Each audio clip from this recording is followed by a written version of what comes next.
आत्तापासनं भारतीय क्रिकेटचा एक वेगळा मौसम चालू होतोय. तुम्ही म्हणाल क्रिकेट सारखंच चालू आहे. मान्य आहे, क्रिकेटचा अतिरेक चाललाय याच्यामध्ये दुमत नाहीये.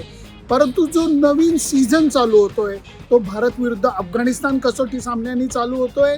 तिकडे इंग्लंड आणि न्यूझीलंडमधला तिकडचा मौसम चालू होतोय आणि या मोसमामध्ये भारतीय संघ 10 कसोटी सामने खेळणार आहे. याच्यापैकी एक जो कसोटी सामना आहे अफगाणिस्तान विरुद्धचा हा वर्ल्ड टेस्ट चॅम्पियनशिपच्या सायकलमध्ये धरला जाणार नाहीये. परंतु त्याच्यानंतर 2 कसोटी सामने श्रीलंकेविरुद्ध, 2 कसोटी सामने न्यूझीलंड विरुद्ध आणि माय देशामध्ये 5 कसोटी सामने ऑस्ट्रेलिया विरुद्ध अशा या 10 कसोटी सामन्यांचा हा मोसम असणार आहे. वन डे आणि T20 वाटेमध्ये भरपूर खेळल्या जाणार आहेत.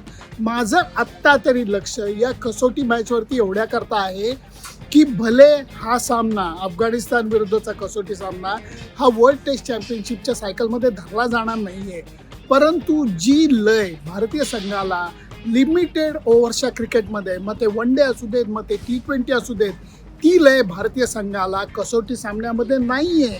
आणि ही गोष्ट भारतीय संघ व्यवस्थापन मान्य जरी करत नसलं तरी ही सत्य परिस्थिती ही सगळ्यांना माहिती आहे. ती गेलेली लय परत मिळवण्यासाठी भारत विरुद्ध अफगाणिस्तान सामन्याचं महत्त्व हे मला जास्त वाटतं. त्याच्याबद्दल मी तुमच्याशी बोलणार आहे.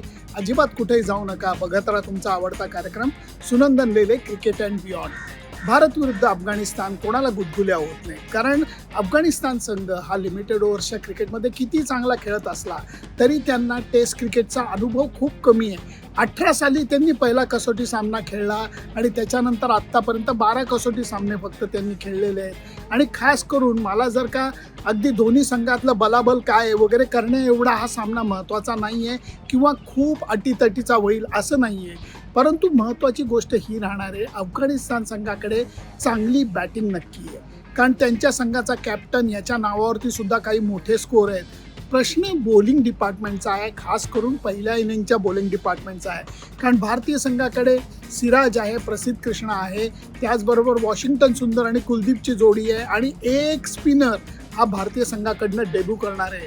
तो होण्याची शक्यता हर्ष दुबेची जास्त वाटते, कारण तो बॉलिंग ऑलराऊंडर म्हणून जास्त प्रिफर केला जाईल असा माझा अंदाज आहे. त्या अर्थाने भारतीय संघाची बॉलिंग दोन्हीकडे मजबूत वाटते.